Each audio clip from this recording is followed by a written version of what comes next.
대통령 지지율이 하락하고 있는 가운데 논란의 법안들을 정부 여권이 강행하겠다라고 거듭 밝혀서 논란이 일고 있습니다. 먼저 검찰청 폐지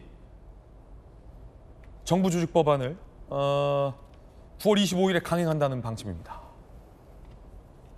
이렇게 되면 검찰청이 77년 만에 사라지게 되죠. 이용우 의원, 9월 25일은 검찰청 최후의 날. 민영배 의원, 가속 페달 밟겠다. 최민희 의원, 검찰개혁 약속대로 하겠다. 내년 1월 1일부터 검찰은 없어집니다. 거기에 재계가 반대하고 있는 노란봉투법과 상법 개정안까지 강행. 24일 노란봉투법, 25일 상법 개정안. 거기에 21일은 MBC 법안, 22일은 EBS 법안, 방송 관련 법안까지 논쟁적인 법안들을 쭈루룩 강행하겠다라고 밝혀서 논란이 일고 있습니다. 야당 이렇게 비판하는데요. 들어보시죠. 오늘 본회의에서 저들이 기어코 악법을 처리하기 위한 폭주 열차를 가동하기 시작했습니다. 민생경제를 살리라는 국민의 절규는 외면한 채 민노총의 하명만을 받드는 이재명 정권과 더불어민주당은 국가 경제를 볼모로 입법 폭주를 강행하고 있습니다. 이번에 세 가지 악법을 통과시키려고 하는 부분에 대해서는 우리가 기필코 막아야 됩니다. 이 세 가지 악법은 결코 국민을 위한 법이 아닙니다. 안영환 의원님, 네. 지금 지지율 하락에도 불구하고 여러 이제 논란적인 법안들을 밀어붙이고 있습니다. 어떻게 보십니까? 아까 우리 박정 의원님께서 이런 말씀해 주셔서 제가 말꼬리가 잡는 것 같아 죄송합니다만 진보 진영에 대한 빚을 갚는다라는 말씀을 해 주셨습니다. 지금 조국 전 대표에 대한 그 사면도 진보 진영에 대한 빚을 갚는다? 사실 우상호 정무수석이 그런 이야기 했어요. 대통령이 가장 큰 피해자다. 그럼 대통령이 피해를 보면서 왜 그랬을까? 정치공학적 이유로 뭐 때문에? 저는 가장 큰 게 선거 때 도와준 사람들의 청구서, 빚 청구서에 대한 답변들을 지금 대통령이 내놓고 있다 보니까 지지율이 떨어지고 있다. 이렇게 봅니다. 특히 이제 관련 법안도 마찬가지인데요. 노란봉투법, 문재인 대통령 때 추진하려다가 중단했었습니다. 재계 반대가 있고 우리 경제에 미칠 영향 때문에. 그런데 갑자기 추진하고 막 통과시켰다는 거 아니겠습니까? 이것도 노조, 대선 때 도왔던 노조에 대한 보상, 대응, 조국 사면도 마찬가지입니다. 조국 혁신당에 지난번 대선 때 후보도 내지 않았어요. 총선 때 같이 도와줬어요. 하는 것에 대한 보상.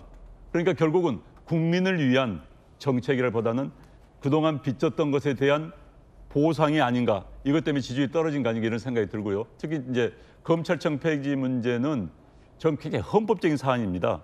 검찰총장의 임명에 관한 내용은 헌법에 있습니다.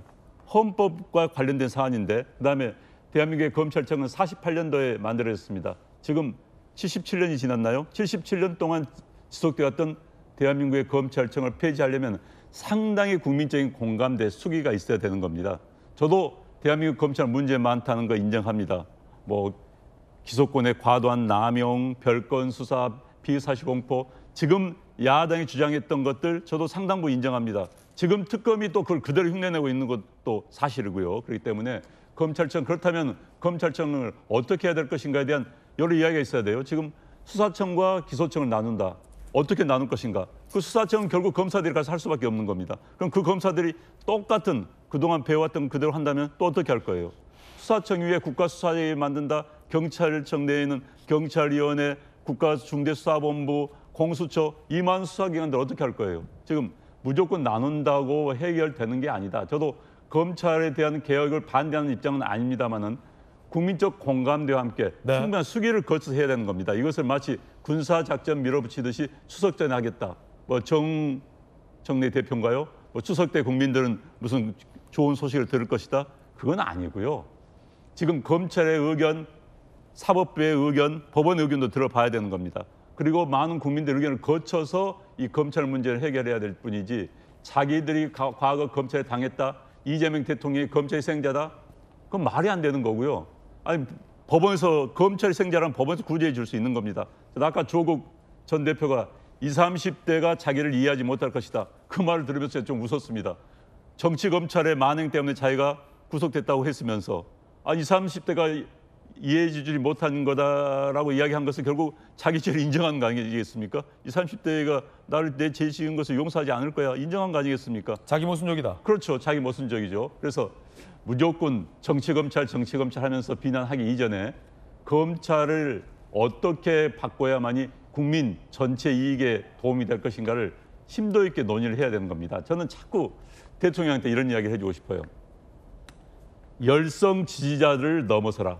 열성 지지자들을 극복해라. 열성 지지자들 배신해라. 그러면 지지율은 높아지고 유지된다.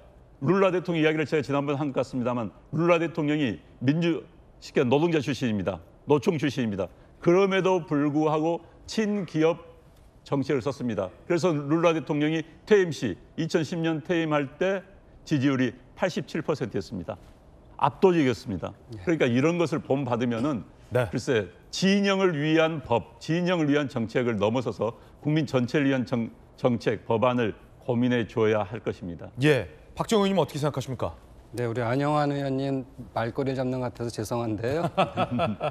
네, 우리 검찰 방송 3법이나 노란봉투법은 사실은 지난 정부 때 2번이나 통과가 됐고 대통령의 거부권으로 이게 안 된 거지. 그 민노총이라든지 한노총에 대해서의 빚을 갚기 위해서 한 건 아니다 이런 말씀을 좀 덧붙여 드리고요. 대통령 자리는 결단해야 할 때 결단을 해야 하는 자리입니다. 원래 그 정치 철학이 있었고 대통령이 기소권과 공소권은 분리해야 된다. 뭐 이런 것들을 계속 갖고 있었잖아요. 그래서 이거 시기의 문제가 급박스럽게 만들어지는 것이 아니고 오랫동안 이런 것들에 대해서 우리 더불어민주당 내에서도 논의가 있었고요. 이런 것들을 하나하나 해나가는 게 필요하다. 문제가 있는데 왜 그걸 고치지 않습니까? 문제가 있으면 바로 고쳐서 더 좋은 방법을 찾아내는 것이 정치가 할 역할이죠. 그런 입장에서 했다는 것이고 다만 이제 다음 달 25일까지 못 박은 거는 이것을 저는 개인적인 생각은 여야가 같이 좀 논의했으면 국회에 대한 문제인데 대통령실과 그 당 대표가 이렇게 결정했다는 좀 그렇다 이런 생각이 듭니다. 그렇군요. 예, 이렇게 하나하나 이제는 상대 파트너가 있는 것이기 때문에 국회 안에서 날짜도 잡고 시기도 조절해 나가면서 하는 게 좋겠다. 단지 계속적으로 이거를 미뤄서 될 일은 아니고 하려면 집중적으로 또 심도 있게 할 필요가 있다는 생각을 갖고 있습니다. 네, 여야가 함께 상대를 파트너로 인정하고 협의를 해야 된다. 박정우 의원님의 말씀이었습니다.